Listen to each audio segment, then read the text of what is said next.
On behalf of the Chairperson, Department of English, I extend a very warm welcome to Dr. Geoffrey Nash and his wife. It's a cold morning, but definitely the company and the lectures are going to make us pretty warm. I would also like to extend gratitude to the research scholars for being present, and on behalf of all the faculty members of the Department of English, Professor Rizwan Saab, Professor Kidwai Saab, Professor Samina, Professor Samir Rafi, Professor Shaila Gauri, Dr. Alisha Ibkar, Professor Shahina Tarannum, and Doctors Sajidul Islam and Muhammad Asif. We extend a very warm welcome to Dr. Nash. Today we're going to have the first of his 3 lectures that he's going to give the Department of English, the students of the Department of English and the faculty. And before I give a very brief about him, I would like to invite the chairperson, Professor Asim Siddiqui Saab, to please come and give a warm welcome to Professor Nash.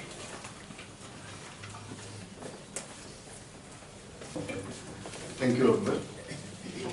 A very warm welcome to Professor Nash. On behalf of the Department of English, on behalf of Aligarh Muslim University, and on behalf of all faculty members, research scholars, and students of the Department of English, we extend a very, very warm welcome to you, sir. As you must have seen the topics for the 3 lectures. Now, all these 3 topics are very interesting. And they also reveal something about the nature of English studies, how English studies stands today. That means we are no longer counting syllables in Shakespeare, we are no longer working out the rhyme schemes of poets, rather there is a kind of blurring of boundaries, say what social scientists do, what literature people do, and what literary critics do. So that way it's a very important moment that we have a very distinguished scholar coming here talking to students on a subject which is probably everyone's concern. Now the topic, say for example Islamophobia, or how an academic traces his research trajectory, you can see that it is rooted very much in our context. It is rooted very much in our day-to-day concerns, and especially in this part of the world, so this is everyone's concern. I won't talk more about the topic, but I am very happy, and all our colleagues are very happy that Professor Nash is here. We might just inform you, sir, that this is a very old department, as old as the university itself. And we had some very distinguished faculty members, say famous Milton and Shakespeare scholar Walter Raleigh was the chairperson Department of English, and we had a very strong tradition of academics coming from different parts of the world coming here. This particular program, say lectures, special lectures, we have this program in the Department of English, and we invite academics from different parts of the world, and sometimes those academics who are visiting India, and also say academics from other disciplines to come here and to talk to students. So I hope this interaction will be very, very fruitful. And for a very detailed, introduction to our distinguished speakers area, may I just hand over the mic to Professor Dr. Geoffrey, please. Thank you, sir. The topic of the lecture today that we have is From Post-colonialism to Islamophobia, an academic's research trajectory. Before I invite Dr. Geoffrey Nash to please come and give his lecture, I would like to very briefly share with the audience his area of study and scholarship. Dr. Geoffrey Philip Nash is an associate professor in the School of Culture at the University of Sunderland. He was awarded his PhD from the University of London in 1979. His erudition in English and religious studies is best understood when we appreciate the quantum of work to his credit on 19th century literary criticism, comparative literatures, travelogues, Orientalism, English literature from the colonies, and the Anglo-Arab novel. His deep interest in Muslim and Islamic studies, his scholarly analysis of the life and times of his fellow English Muslim reverts, Abdullah William and Muhammad Mark Bichthal, and his understanding of Sufism, Baha'ism, Ahmadiyyas, and mainstream Muslim confessions is noteworthy. Dr. Nash is conversant in French and has good knowledge of the Arabic language. Sir has also worked in Qatar for a very long time, and his association with the University of Qatar is pretty much the cornerstone of his love for the Arab novel and Arab studies. He has written 4 monographs, he's edited 5 books, and he has 60 published works as chapters in books, articles in journals, periodicals, and the encyclopedia. With humility, now I would like to invite Dr. Nash to deliver the first of his 3 lectures to the students and the faculty of the English department. Dr. Nash, please.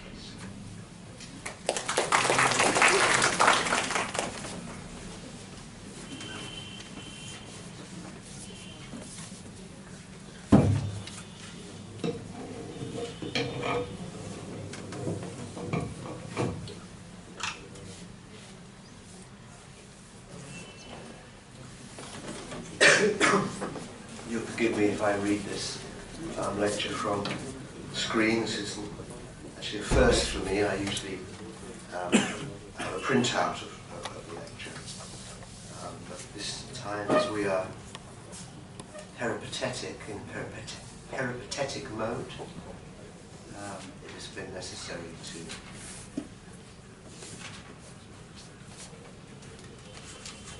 thank you very much indeed for that very nice introduction. You're telling me things about myself which I didn't necessarily remember, actually. Okay, so today I intend to follow a route that is also a narrative. Can you hear me? Am I close enough to the microphone? Okay, it is, like any narrative, it is arbitrarily constructed out of the materials of past and present. There will be several interlinked strands to the presentation. Without wishing to sound too pretentious, I will be exploring the conditions of possibility for an academic career of the kind that uses as its material several of the more formative factors in intellectual discourse of the present time. The first strand is the growing prevalence of the language which, by accident, was the one I grew up speaking. We live, of course, in a globalized world where English has become the language of international communications, and writers queue up eagerly to write in it, even when it is not their mother tongue. My aim, however, isn't to probe the process of the internationalization of English and the point that this has reached, nor to reprise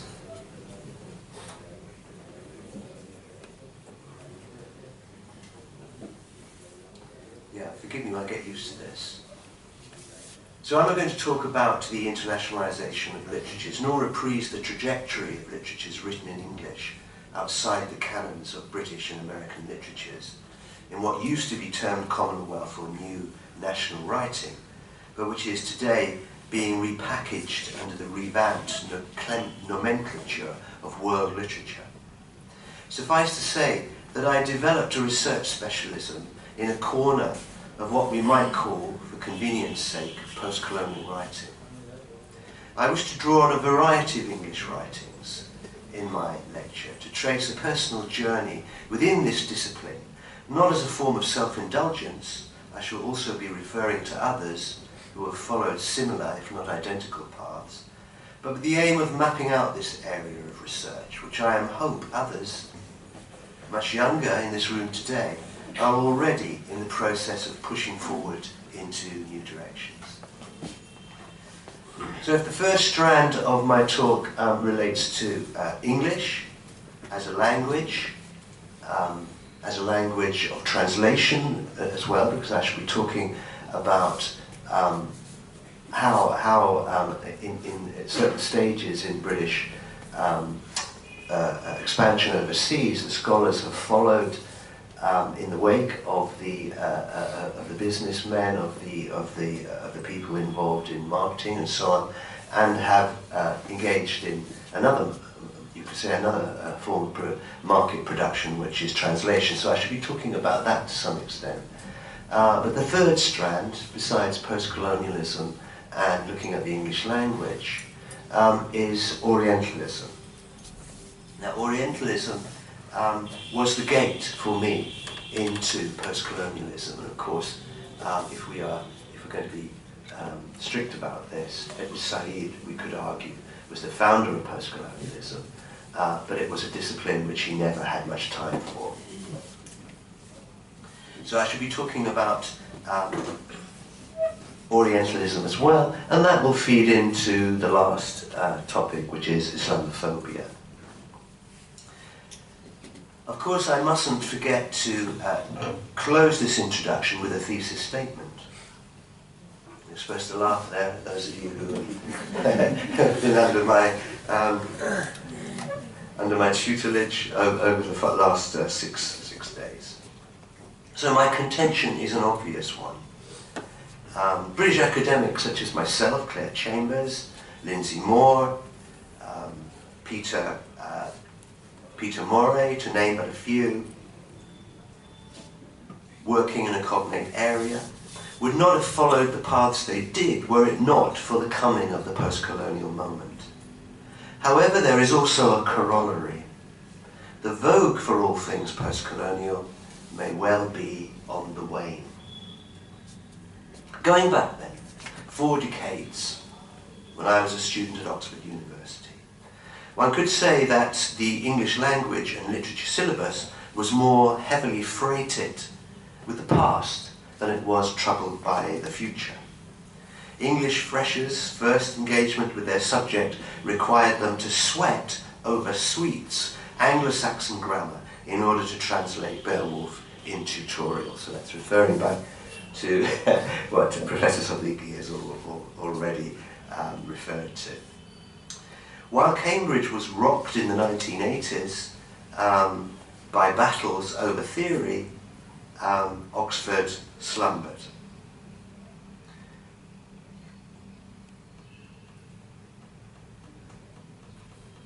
And indeed, the first chair in post-colonial, now world literature, was only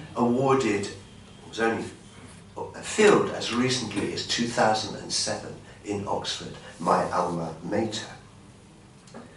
My own entree, while at Oxford, into areas beyond the canon, was via the work of someone who would nowadays most definitely be classified as a colonial author.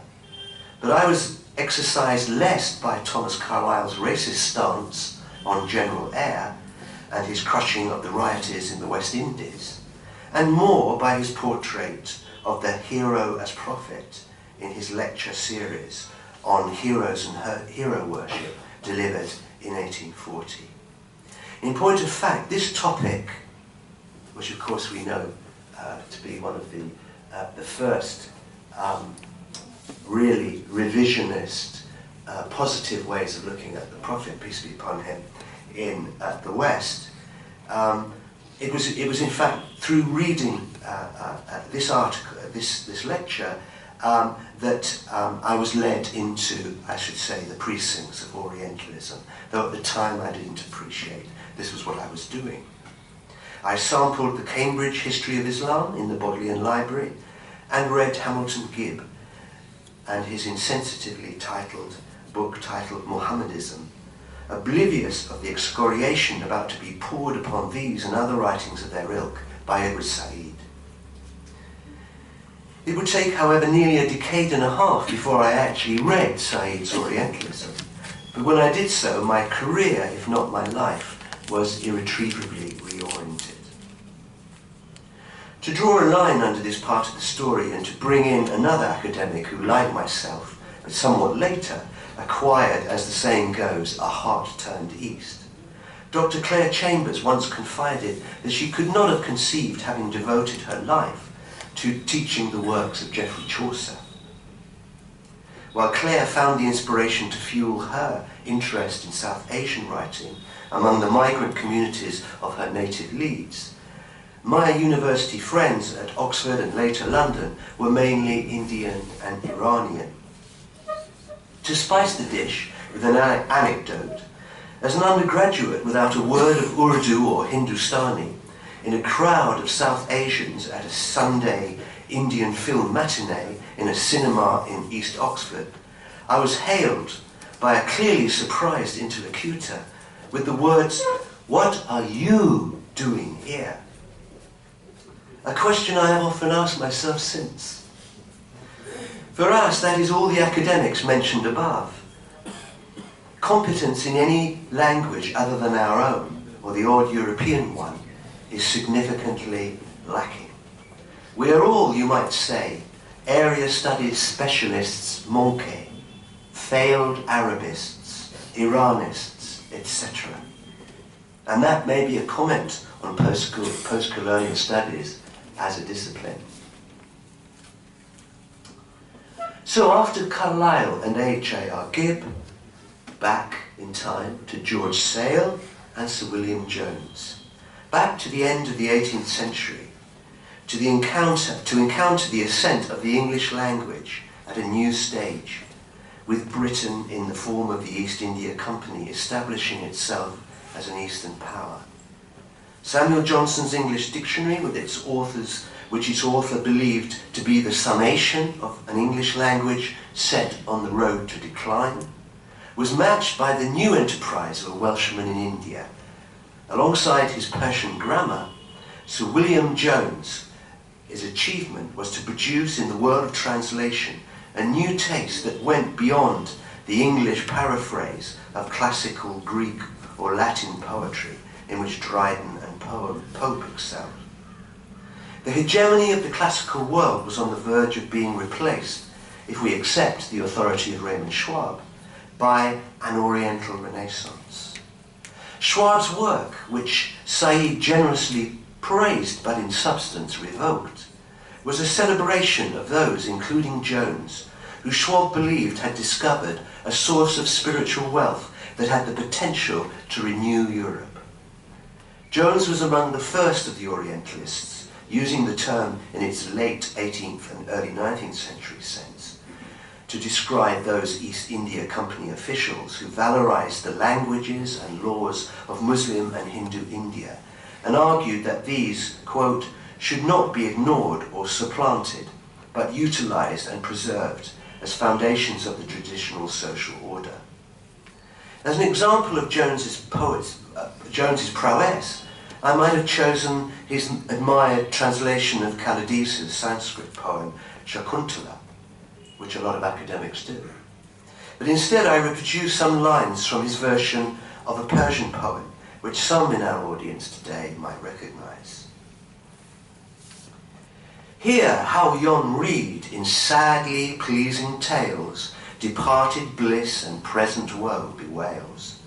With me from native banks untimely torn, love warbling youths and soft-eyed virgins mourn. Oh, let the heart, by fatal absence rent, feel what I sing and bleed what I lament. Each in my fond affections claimed, apart, but none discerned the secret of my heart. 'Tis love that fills the reed with warmth divine, 'tis love that sparkles in the racy wine. Nor fruitless deem the reed's heart-piercing pain. See sweetness dropping from the parted cane. In Reynold Nicholson's translation of Jalaluddin Rumi's quatrains, this becomes, hearken to this reed forlorn, breathing ever since 'twas torn from its rushy bed, a strain of impassioned love and pain. The secret of my song, though near, none can see and none can hear, and oh, for a friend to know the sign, and mingle all his soul with mine. 'Tis the flame of love that fired me, 'tis the wine of love inspired me. Wouldst thou learn how lovers bleed? Hearken, hearken to the reed. The first thing to observe is that Nicholson's version is far more succinct. In comparison with Jones's translation, which stretches over 52 lines, or 26 couplets, it consists of 3 quatrains only, cutting out the florid embellishments Jones incorporates.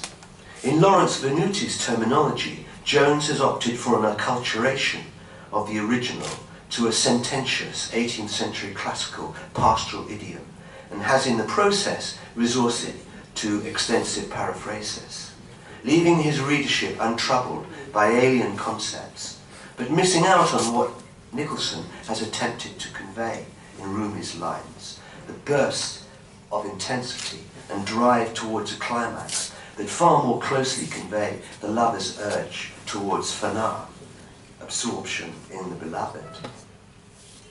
From a language point of view, Sir William Jones's translation, his translated work, first of all from Sanskrit and then from Persian and Arabic, represented the beginning of colonial translation proper.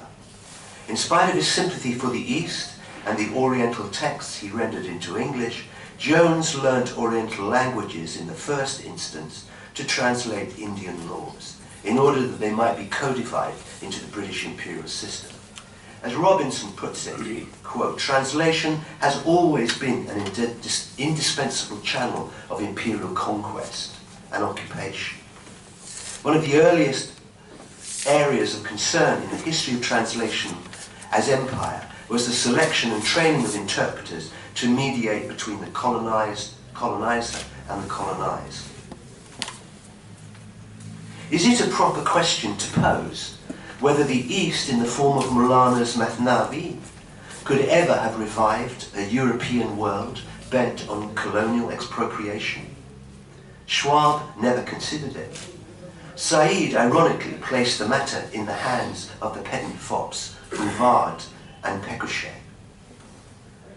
Orientalism in its next phase was certainly less indulgent in Jones's generation and the one that succeeded it. The era of the white moguls was, as we all know, superseded by the Anglicisms of generation of Macaulay and Mill, though a vogue for the consumption of Eastern poetry continued. I learnt actually at my mother's apron, you can say that, some lines from the Rubaiyat. Our love could thou and I with fate conspire to grasp this sorry scheme of things entire, and so it goes on, Humpty Dumpty Dumpty Dum. So I sort of imbibed Fitzgerald as a child. So what does that tell us actually about this particular transmission? Edward Fitzgerald, like most other 19th century students of Persian literature, began by using Jones's Persian grammar and taking the East India Company man's translation as models. So we can say Jones facilitated Fitzgerald's production of the Rubaiyat of Omar Khayyam in its various editions. In my analysis of Fitzgerald's text, I intend to draw upon readings of cross-cultural representation that apply post-colonial perspectives in general, and more specifically as applied to translation. In the 1990s, André Lefebvre, Lawrence Venuti and Susan Basnett produced what is sometimes referred to as the cultural turn in translation studies, in which a cultural studies approach was substituted over attempts to establish a narrowly linguistic systems theory for translation.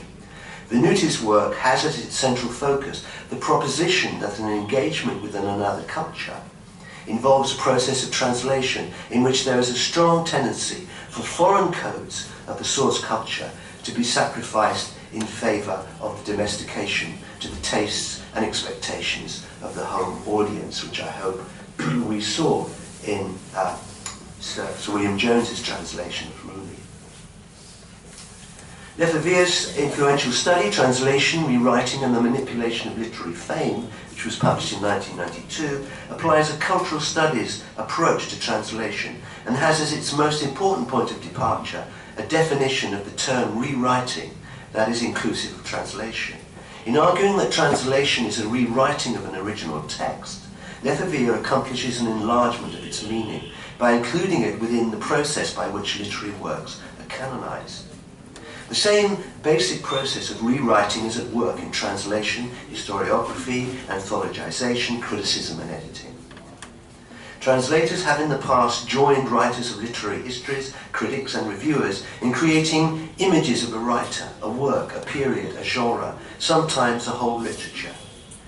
This perspective is particularly apt in Fitzgerald's case, since in an almost literal sense, the Englishman accomplished a rewriting of the original Persian poem in producing his Rubaiyat. Omar Khayyam, the poet, as opposed to the mathematician and astronomer, did not enjoy a high status in Persian culture, not anyway in comparison with Hafez, Sa'di, Jalaluddin Rumi. These were among the first Persian poets to whom Fitzgerald was introduced by the work of his friend and academic, the professor of Eastern languages, Edward Cowell. Effectively Iran's national poet, Hafez had been promoted by Goethe to European audiences at the beginning of the 19th century. For Fitzgerald, Hafez was the most Persian of the Persians. He and Omar Khayyam rang like true metal. But it is Khayyam who emerges in Fitzgerald's letters from the moment in April 1856 when Cowell acquainted his friend with the Uzli MS containing the Persian's poems. This is a quote from one of the letters. "You would be sorry, too, to think that Omar breathes a sort of consolation to me." He says, "You would be sorry," because Professor Cowell was an evangelical Christian, and Fitzgerald here is talking about the sort of the pessimism of the ancient world. "You would be sorry, too, to think that Omar breathes a sort of consolation to me. Poor fellow, I think of him and Olivier Basselan and Anacreon, lighter shadows among the shades, perhaps, over what Lucretius presides so grimly." Khayyam may well have chimed with Fitzgerald's own Lucretian frame of mind, but his obscurity and his Oriental race allowed the Englishman to take liberties with his verse. The Nuti's statement that translation is an asymmetrical act of communication weighted ideologically towards the translating culture was even more relevant in the context of the buoyant 19th century England, when the source culture was Persian. Jacquemont gives the necessary post-colonial spin to the asymmetry Venuti has in mind when he defines the parameters of colonial translation as follows. In translation from a dominated language culture into a hegemonic one, the translator appears as the authoritative mediator through whom the dominated language culture is maintained outside the limits of the self and at the same time adapted to this self in order for it to be able to consume the dominated linguistic object. Well, I've got a bit lost in that. Not a bit like quite a lot of post-colonial writing. So we can get a good understanding of Fitzgerald's performance of this role of aggrandizing, authoritative mediator by reading some of the letters he wrote to his friend and teacher Edward Cowell while in the process of translating the Rubaiyat. So he writes in March 1857, "Today I have been writing out 20 pages of a metrical sketch of the Mantic." The Mantic, that is, of course, the poem Attar's Mantic Atakir. "It is an amusement to take what liberties I like with these Persians. It is an amusement to take what liberties I like with these Persians, who, as I think, are not poets enough to frighten one from such excursions, and who really do want a little art to shape them." We can see what he means by looking at the 5th quatrain of his translation of the Rubaiyat. "Iran indeed is gone with it all its rose, and Jamshid's 7-ring cup where no one knows. But still vine her ancient ruby yields, and still a garden in the water blows." Wonderful. But it's not from Khayyam. It's not from Khayyam. Though worded slightly differently in the 4th edition, these lines are neither a free translation nor a paraphrase. They do not exist in the original Uzi MS, but are entirely the translator's own devising.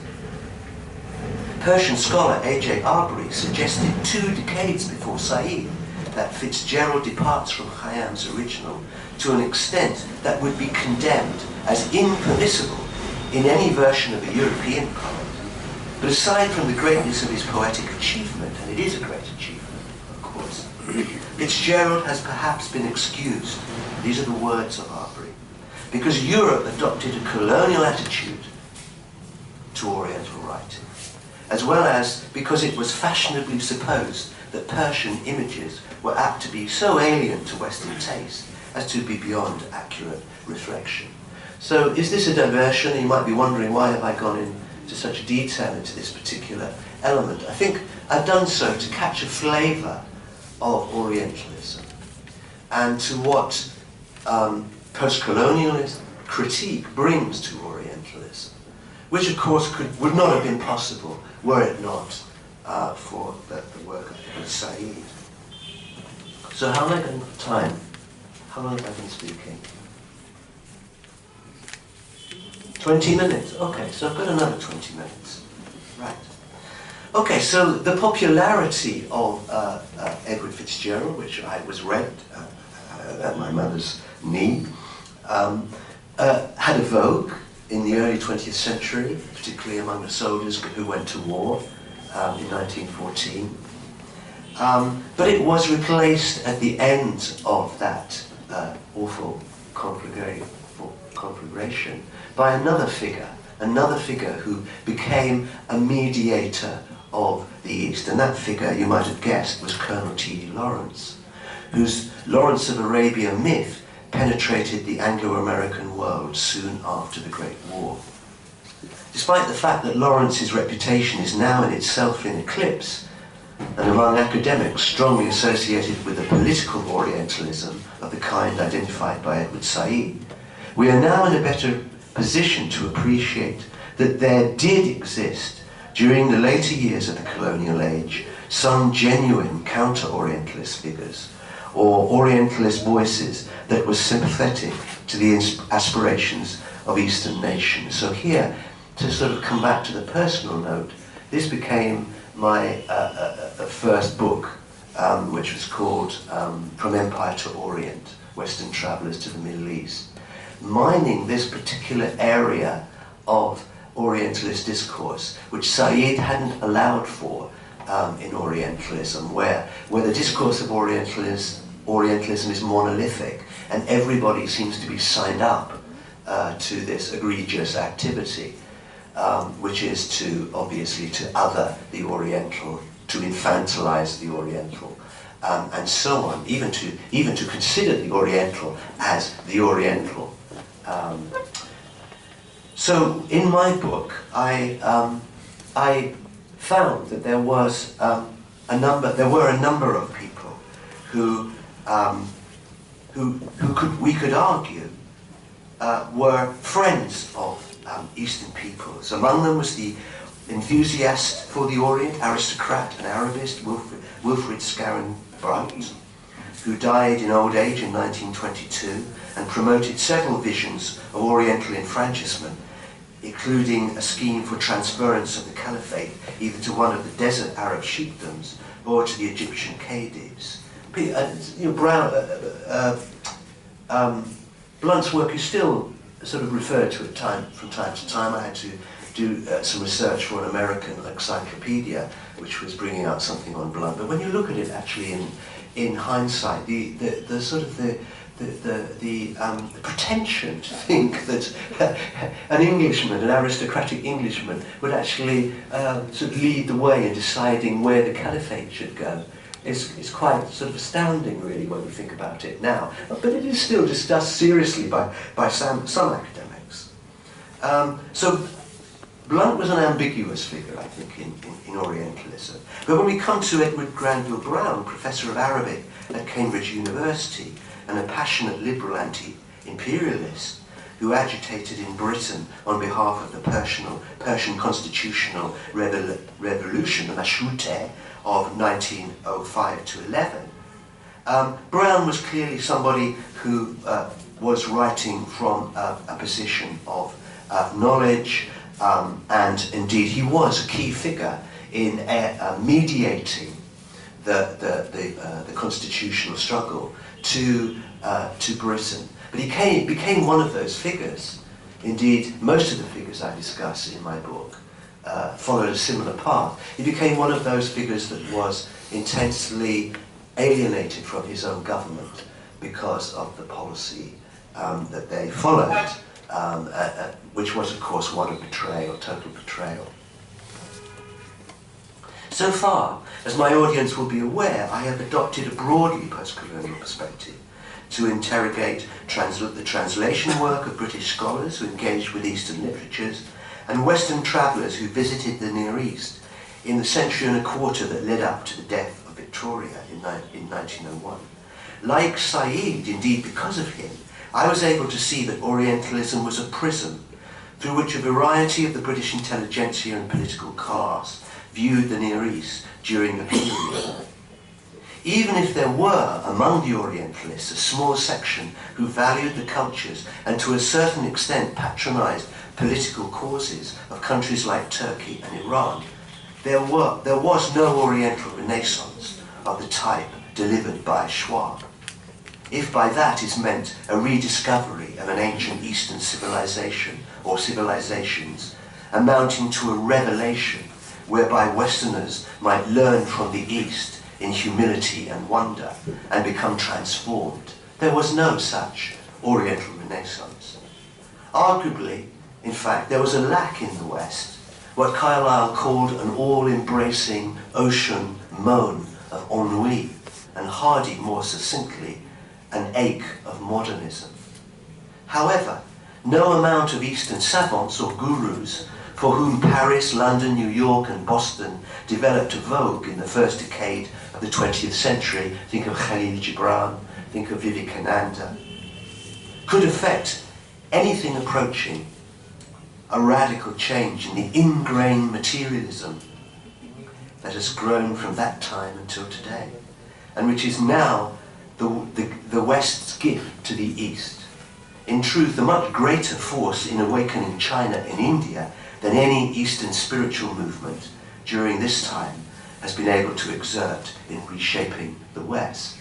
And there I speak, I hope, with a note of realism, and with the ability to speak about something like that, because I have read into the literature, I have been exercised myself as a Westerner with this possible awakening of the West.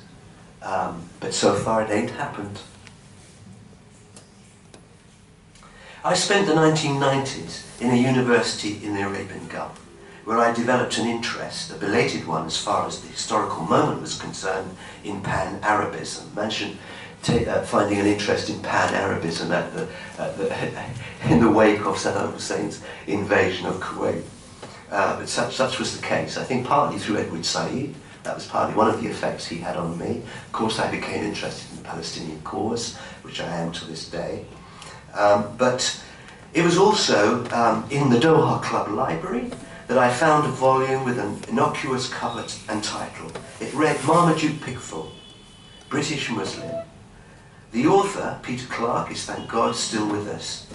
His biography of the ethnically English convert to Islam is, in hindsight, the forerunner of an area that has come to exercise a fair amount of scholars, including Professor Khidwai and myself, and a growing number of younger ones who are studying the contemporary Muslim communities of Britain. Marmaduke Pickthall was among those who looked sympathetically to the East, and he appeared in that book of mine, which I mentioned to you a little while ago. He was a Turkophile and an advocate of the Young Turk Revolution, and he later became the first English Muslim to translate the Quran. And if you want to assess his translation of the English translation of the Quran, you might go to the new book which I recently edited called Marmaduke Pickthall, Islam in the Modern World, and you might look at the last article, which is written by our own Professor Khidwai. So if you're interested in that, the book is now been deposited in the library. So Marmaduke Pickthall became, and still is, a strong interest of mine. Now, I've got a lot of material here talking about Pickthall, but I think I will go over that because, as I said, you can access that if you are so minded in the volume. So, at the same time as Pickthall and Brown were agitating for the improvement of the British attitude towards the East, it is the case, I think it's true to say, and I'm just going to say just a little bit now, from the other side. From the other side. Part of the argument, most of the argument from Empire to Orient was that, that those Westerners, those Europeans who sympathized with Islam in one way or another, had in fact no effect really. In the same way you could say as the Oriental Renaissance had no effect really which was spiritually significant on the West, so those Westerners who attempted to mediate and make the imperialism of the West less destructive in the East, their influence was also not great. However, it has to be said that there was a period when Easterners were also under the wing of British English suzerainty and did have hopes that Britain would facilitate the awakenings of their own countries. However, these people, Anglophiles like George Antonius, the Palestinian author of The Arab Awakening, sundry Turkish scholars and people like that, were all in the end disillusioned with the stance taken by first of all the British and of course later on by the Americans. Valance nevertheless continues to be afforded to Western Orientalists by Easterners well into the 20th century. This added up perhaps to what Mehrdad Bourgeois has termed tortured nativism, the frame of mind whereby the Easterner knows his revived sense of self-identity is in part rerouted via Western Orientalism. So these were aspects which Said didn't talk about. And I suppose what I can say here as a side issue is that I'm still working in Orientalism because Orientalism is still a very important way of understanding the relationship between East and West, if there are two such things as East and West. So this question of tormented nativism, particularly in Iran, I think, has played an important part in the growth in the 20th century, obviously of movements such as nationalist movements and particular inflections of Islamism, again particularly in Iran. So this tortured consciousness, this relationship with Orientalism, resides beside the desire of the subaltern to be respected, acknowledged and recognized by the hegemonic power. But at the same time it creates a type of self-hating because it rouses the subaltern's pride and abhorrence at having to pay respect to any superior. Love of the colonizer, as Albert Momi wrote, is subtended by a complex of feelings ranging from shame to self-hate. Why should he need or feel he needs the Westerner's approval? So having talked about the Orientalists and having talked about the effect that they had very briefly on self-identity within the East, I'm going to come back then to the present day. Although the decline of the West was announced a century ago, it is obvious that we live in what the Moroccan scholar Anwar Majid has termed a polycentric, polyvalent world today. This has its own impact on English as a global language. In the 20th century, confidence in using it has not been limited to native speakers. Those who master it and write in it can, like Joseph Conrad, claim their own legitimacy. I began by positing a situation in which writers of non-Anglo-American extraction were eagerly queuing up to write in the English language, a language which is not their mother tongue. What reasons lay behind the decision of authors from Eastern countries to write in English? Since the colonial period, when Indian writers were producing novels in English, the issue of bilingualism has been discussed with respect to the textual strategies adopted by an Anglophone writer of non-native origin. So this issue of why write in English has been, if you like, another grist to the mill of the academic's career. So enter people like, again myself, but Claire Chambers, others who have noticed that Anglophone literature, we call it that, has been enriched, of course, by people from India, Pakistan, the Arab world, Africa, and so on. And with due modesty, I can claim to be the first academic to publish an article on the Sudanese Egyptian writer Layla Abu Layla. And this is now an industry, what my wife calls, using the Persian word, a dukhan, which I think is some kind of shop or business. So writing about Layla Abu Layla has become that. And next Monday, in my last lecture, I will address the topic of Anglophone Arab writing. So I will say nothing further about that topic now. So I'm moving into my peroration. But before I do so, I want to advert to a passage in Abu Layla's novel, The Translator, in order to make a few final observations on Orientalism and post-colonialism. Now, I'm sure a lot of people in this room have read The Translator. Is that the case? Layla Abu Layla's The Translator? So I won't go into the plot very much. Suffice to say, a young Sudanese widow, Samar, establishes a relationship with Ray, a Scottish academic and expert in Middle East politics, who she works for as an Arabic translator.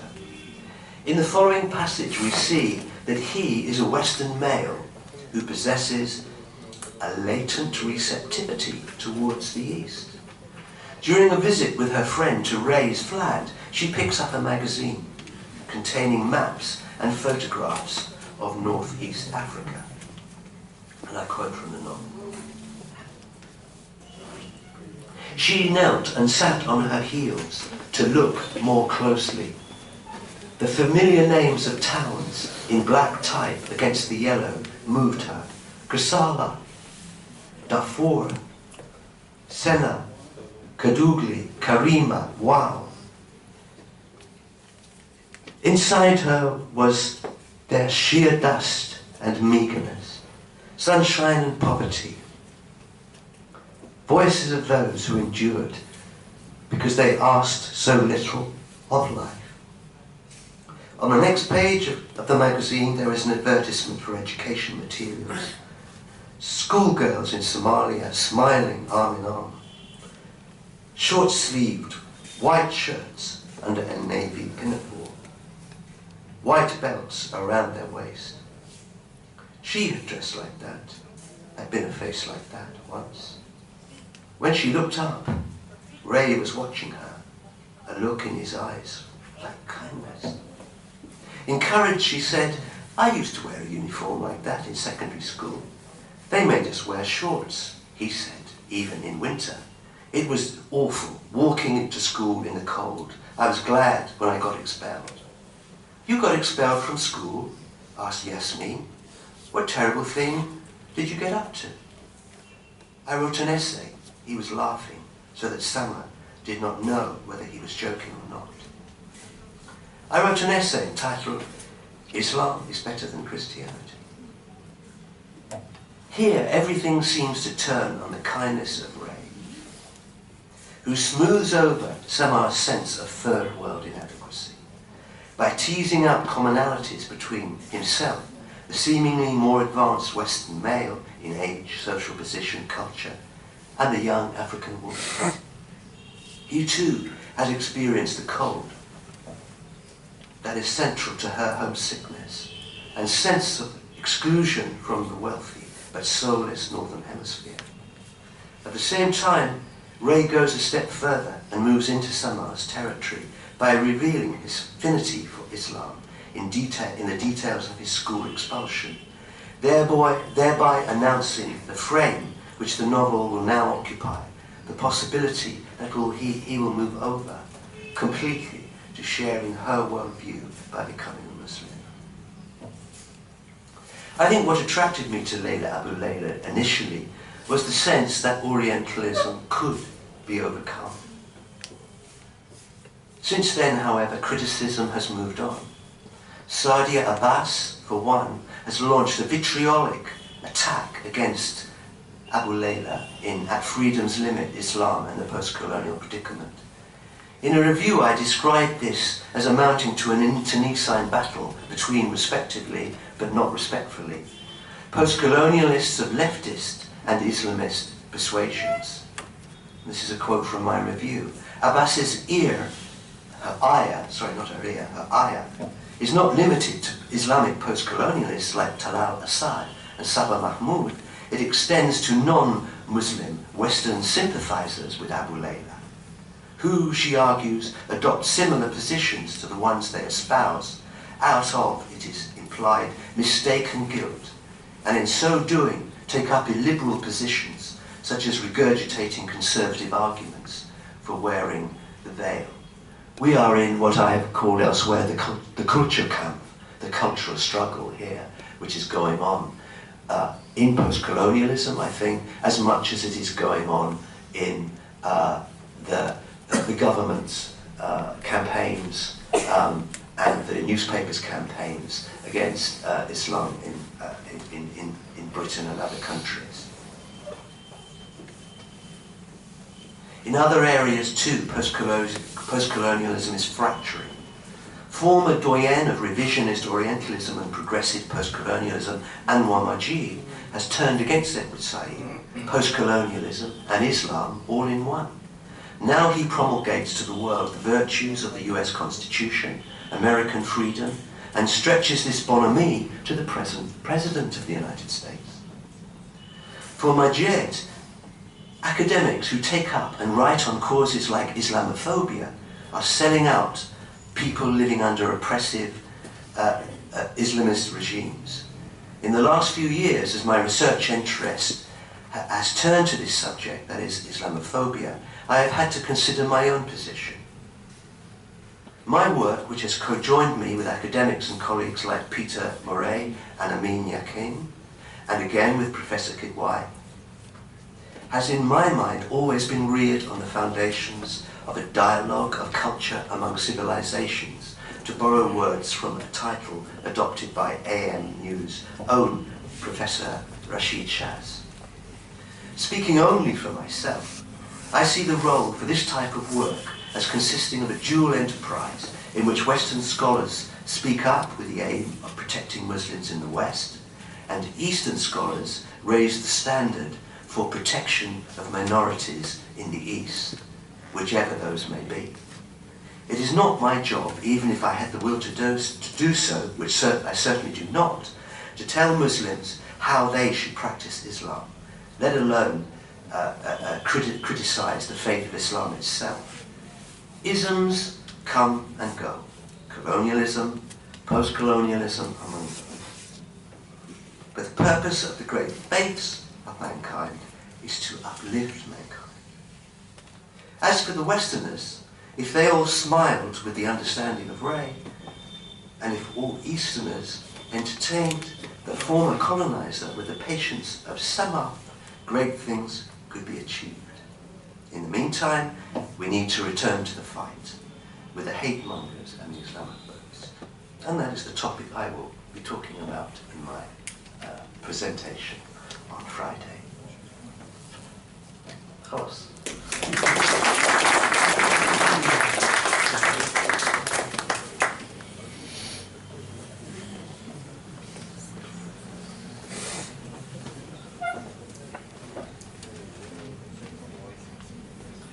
So, am I still doing this, or can you come over? Now we have a half an hour question-answer series session with Professor Nash. those of you who've got a question to ask, please come forward.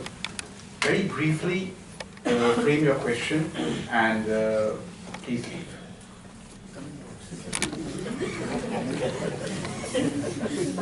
Do not wait behind for your answer. Probably we'll write them down and then probably Sir can answer them. Could I also suggest that you can make a statement? You don't have to ask the question. You can make a statement and there can be a dialogue.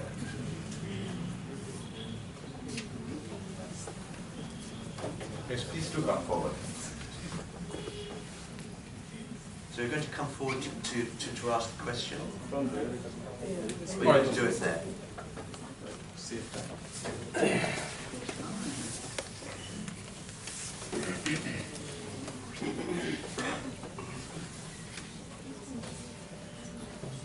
Please introduce yourself.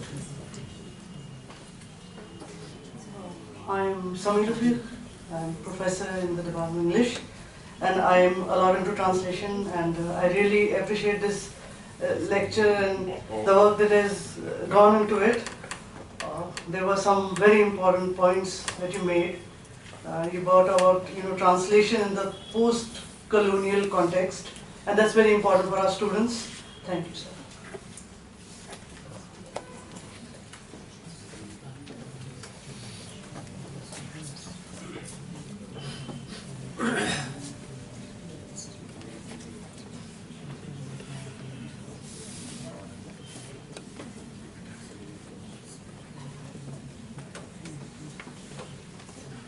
Please don't pickle your thoughts. Please do come forward and let us get the benefit of your ideas.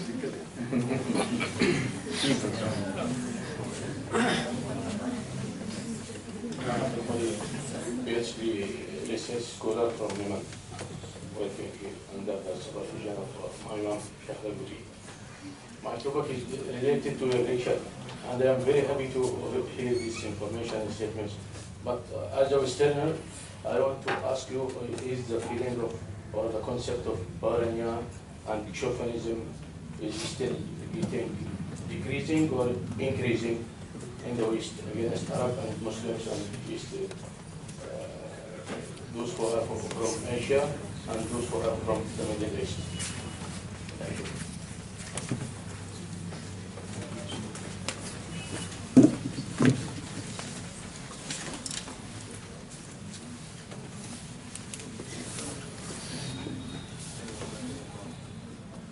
It's a hard question.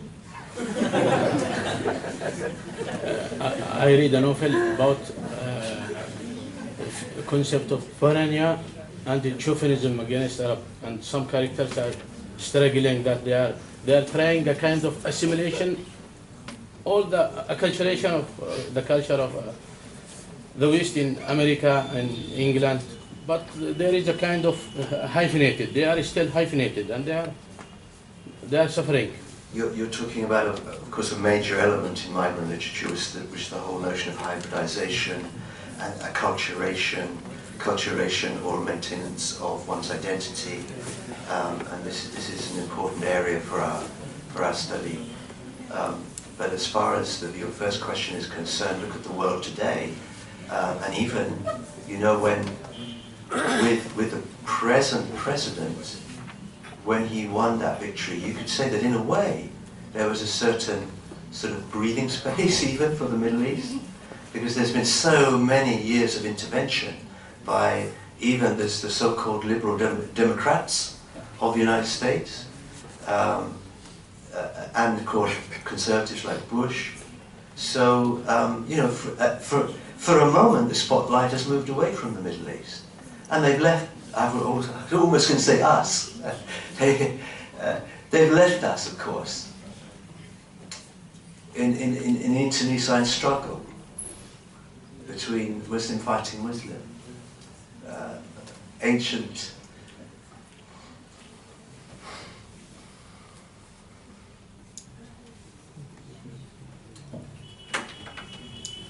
I think I can say, I really can't say too much more about that. I was thinking of the Yazidis.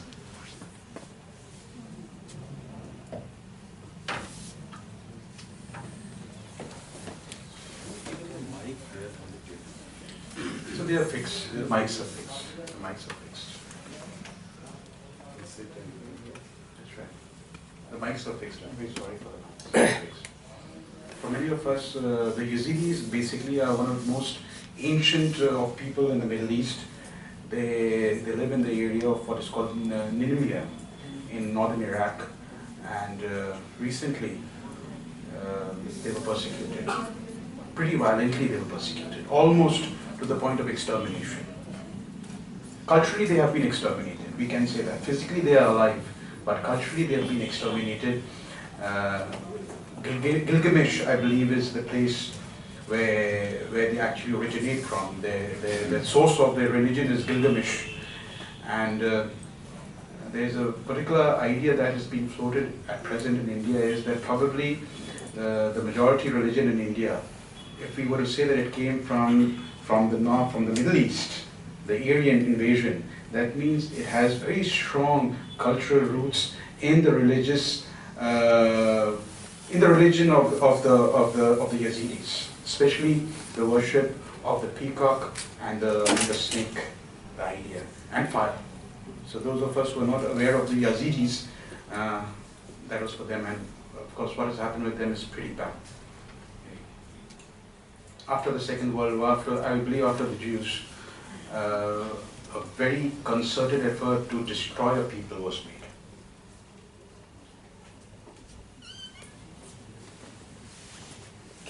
Sir, my name is Firdaus. Sir, in your writings, do you connect present-day Islamophobia with late 19th and early 20th century anti-Semitism?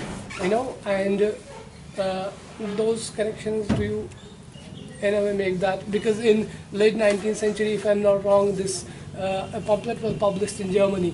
No, sorry, in Russia, that you know, this protocols of the elders of Zion, and very recently, some few years ago, there was this idea floated of Eurabia, where Arabian sheikhs are in a way using European Union to, you know, to Islamicize Europe. Do you make those? So you're comparing the protocols of Zion, which was no, an I'm saying, do you make certain, you know, relationships with that? Because I feel that what happened to Jews in Europe, you know, some same kinds of links are being made regarding Islam and Muslims. I mean, that's what you are saying. The protocols of Zion, which was which was basically anti-Semitic. Basically, it was anti-Semitic. Yes. An anti-Semitic document could be compared with these claims which are being made today by people like Baki or Martin Amis, who I should be talking about. Yes. There is the argument that the Muslims are the new Jews, if you like, of Europe. There might be a lot of truth in that. Yeah. Thank you.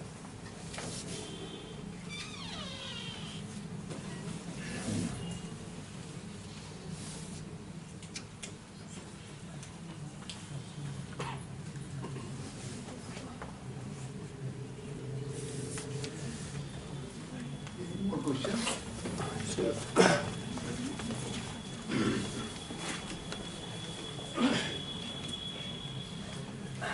So I'm Irshad. I'm a research scholar in the Department of English. My question is that what is the post-colonial reception of translations at the international level? And as we know that we are reading Western literature and European literature through translation, but I think as I'm pursuing my research of translation studies, so what is the scope and future of post-colonial translations in future? Maybe we have over here somebody who's more. I'm sure we have over here somebody who is better qualified than myself to talk about that, because for me, post-colonial translation is an aspect of the work I do, and its connection with Orientalism is quite important. But actually, I don't actually work in translation studies, and therefore, if I talk about the future of translation studies and post-colonial translation studies, I might be moving into areas which I am not completely confident about. So as I always say to my wife, again, you know, she asks me lots of questions, I said, don't know about that. She wants me to talk about it. I said, don't know about that. So if I don't know about something, I try not to sort of huff and puff about it. And in fact, maybe you yourself know more about the future of post-colonial studies than I do. Or maybe Dr. Ora, would you like to say something about that? Come.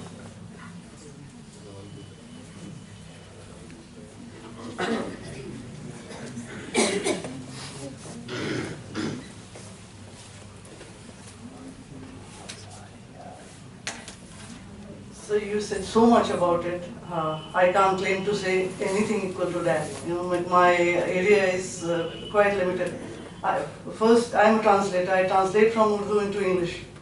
And the other area is, well, studying translation and thinking about what job opportunities and things are there for translators, especially from regional languages in India. So it is a mushrooming area, and there are many new fields opening up in it, and we still have a long way to go as far as regional languages are concerned in India. So as our research scholar, he mentioned, you know, that we are reading literature through translations.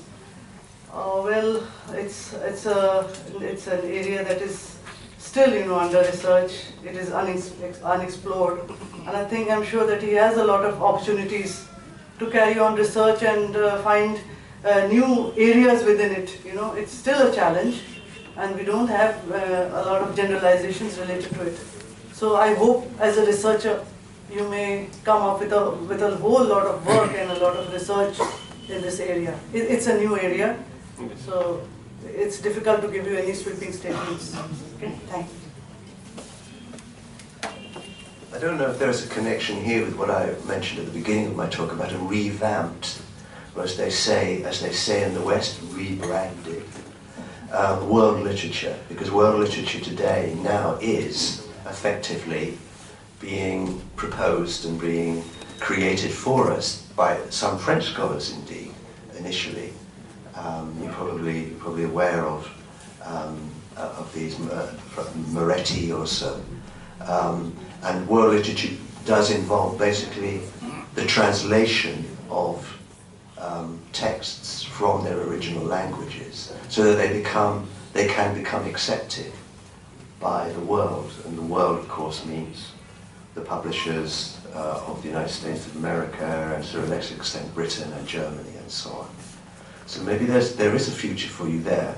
The extent to which you get angry about the publishing industry, I'm going to talk about that when I talk about Arab Anglophone writing and compare that to Arabic fiction. So the extent to which you get angry with this imbalance really might determine the success that you have in your career.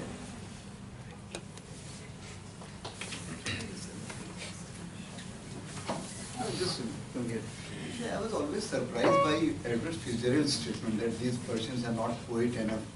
They need a separate art. And I find it not only outrageous. See, I was just thinking that statement, say that these Persians are not poets enough, or you can take whatever license, whatever liberties with Persian language. I was just wondering, was he serious, or he could be so ignorant, or possibly it was the height of, say, imperial arrogance. And, I mean, just puzzled by it.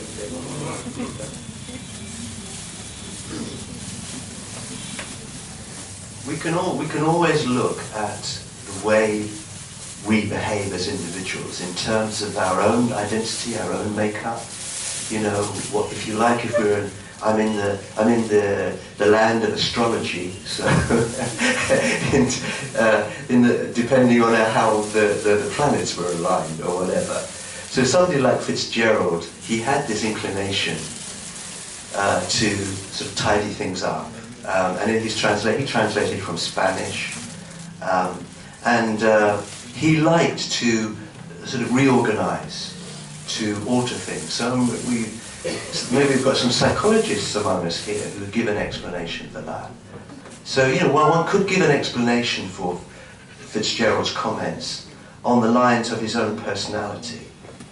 And then, of course, we are scholars, and to some extent we pretend to be, I suppose, in post-colonial studies, sort of people who've sort of replaced the Marxists in a way, and we have a sort of a scientific view, possibly.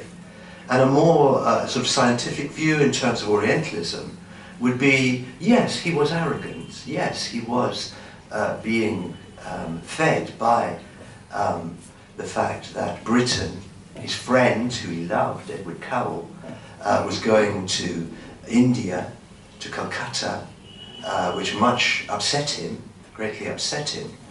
But it was also part of that network, that he as a gentleman, as a very wealthy gentleman, was able to be sent manuscripts by this young man, this budding academic, from a sort of seat of sort of Orientalism in a way, you know, British going to India, occupying Indian universities and so on.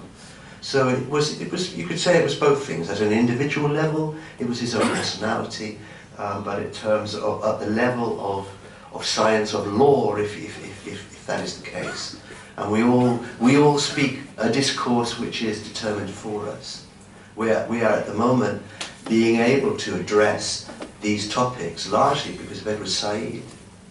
Come back to this again and again. It was Said, really. He wasn't the person that had the ideas. He wasn't the person that was necessarily the inventor of Orientalism in the sense that we know it today. That is, the attack on this cultural supremacist view. There were other Arab scholars. There were Marxist scholars like Brian Turner who also were aware of this, but it was Said who wrote the book, and Said, in a sense, who took the flak, and the danger that involved, but also gained the reputation. So we are able to speak in this discourse today. Those of us who are interested in post-colonialism, and I'm told there are many here, we are able to speak in this discourse, to address this discourse because of Edward Said.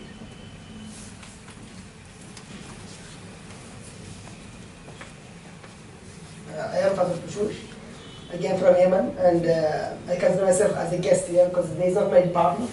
I got my PhD degree in the Islamic Studies department here in this university. And my question is whether there should be at all Islamophobia, since we are persecuted since long, and we were colonized, we were persecuted at a time that now, even now, American intervention, Western intervention is still, vivid in our countries. Even today, every day we hear about, American drones attacking Yemenis. Also there is a hegemony at the level of politics, the implantation. The 9/11 incident itself was a machination and the result of, the premeditation and planning of the American leadership itself. Everybody knows by now. And why should there should be Islamophobia? There should be maybe Christianophobia, not Islamophobia, since the people are suffering at the hands of these Muslims. People are persecuted and colonized. Even now with the colonization at the top level of leadership there in the UN, for example, 5 countries being the masters, the others are being slaves. So these all things are calling us to consider the Westerners as being monsters who are attacking us from all sides, even in our own countries, through intervention, through military actions by now. So we have the justification to have Christianophobia, not vice versa. Yeah, this is a topic where really we should open this, to the floor. But this is not the occasion, of course. But this is a topic we should open this to the floor. People should come out to the microphone and be able to explain how they feel. You just saw me a little while earlier getting upset over a group of people called the Yazidis. But one could equally be upset by what is happening to the Yemenis. Very, very much so. We're very moved by what is happening to the Yemenis. But one thing I want to say is, and I did talk a moment ago about law, and I did talk about rule, sort of the scientific approach, which is that yes, there is a hegemony. Yes, there is a position where there is an immense imbalance between the majority of the peoples of the world and the people that run this world. But what we shouldn't do is that we shouldn't fall into their traps, because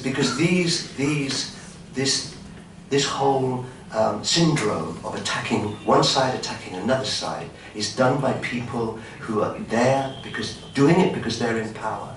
They're using this vocabulary and this language because they're in power, not because half of the time that they believe what they're saying. Look at the present situation with the leader of the United States of America. So we should be aware not to be dragged into this situation where we are supporting so one side or the others. So for example, we'll say, look, the British or the Americans got exercised by what was happening to the Yazidis. The Yazidis. Look, they're not exercised by what's happening to the Yemenis. We should not be drawn into this divisiveness. And likewise, in talking about Christianophobia, why do we want to honour this discourse of Islamophobia and the people who've created it by creating our own discourse? This is Occidentalism. This is reacting in a binary way. We must be true to the origins of what is best in ourselves. Think of the Prophet's constitutional arrangements in Medina. He had been betrayed by the Jewish tribes, but he still maintained that situation. He certainly didn't go with the intention of othering them and with exterminating them.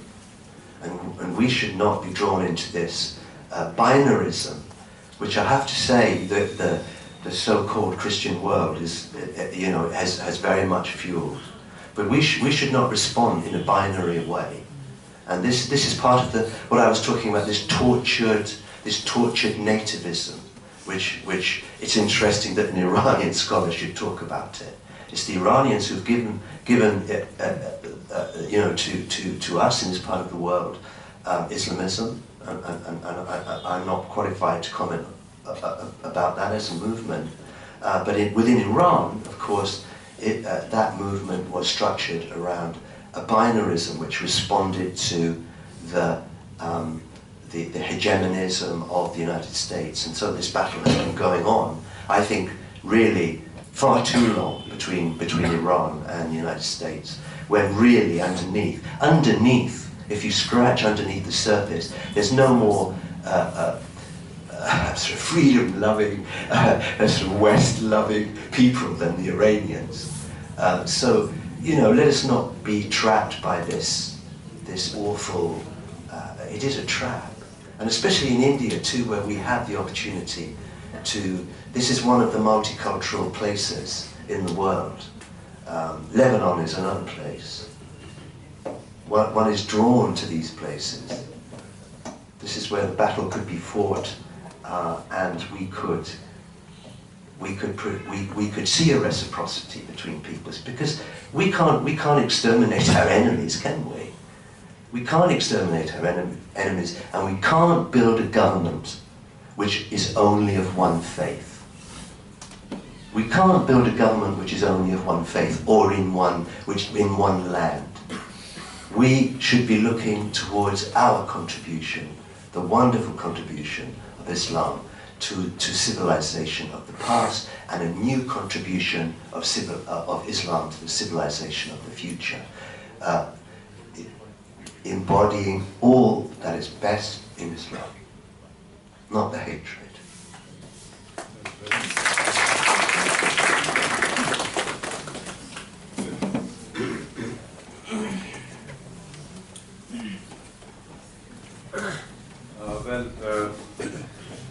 What I intended to say was finally said by Dr. Nash towards the end of your response right now.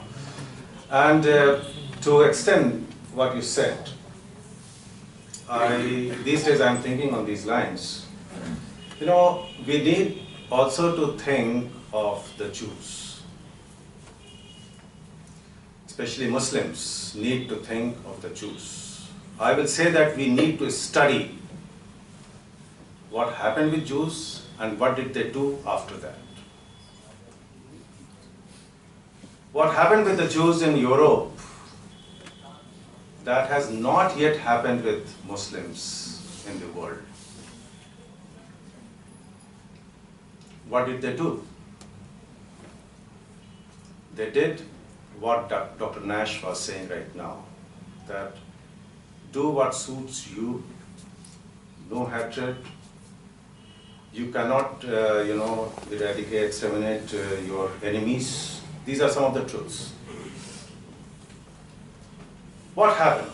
And it's not long back in the history of, in the history, it's not long back. It's 1940s. Right? How many years? 80 years maximum? Okay. And where are they today? They are controlling the world. They are controlling US. They are controlling the power that controls the world. They are controlling the economy. They are controlling Hollywood. They are controlling culture. They are controlling politics. They have their land. And you see today, for example, Netanyahu, the PM of Israel, is in India after 15 years of this. This was not happening in India also, because in India, for example, till Congress and Indira Gandhi, we were in favor of Yasser Arafat and that Philistine thing. But they have got the acceptability all over the world. What happened? How did they do it? That is what Muslims need to think of. That's it. Thank you very much.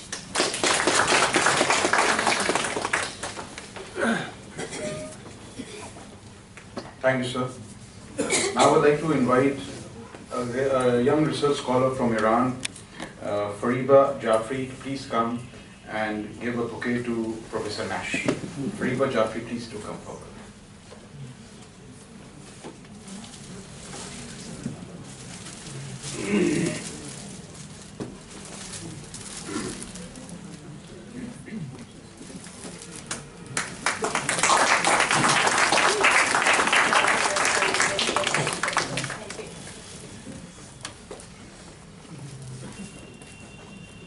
I would like to ask Aisha Suhail to please come forward and give a bouquet to Professor Meena.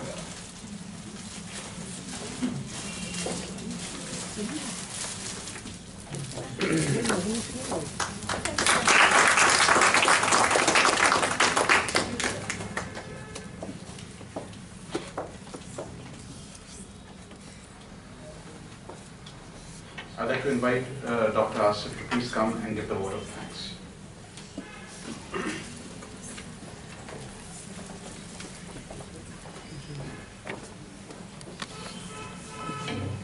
A very good morning to all of you. I pay my deep thanks to all of you for being here on behalf of the chairperson of the Department of English and the rest of the faculty of the Department of English, particularly for Geoffrey Nash for being here and delivering a very enlightening lecture. And I hope that students sitting here, such a scholar and the postgraduate students might have benefited from this lecture differently. I also thank Professor A.R. Kilwai for making this special arrangement of this series of lectures, and I think that for the next few days this lecture will continue and the students will benefit from this lecture differently. Very good, that is, and I also thank my colleagues sitting here and myself. Thanks all of you.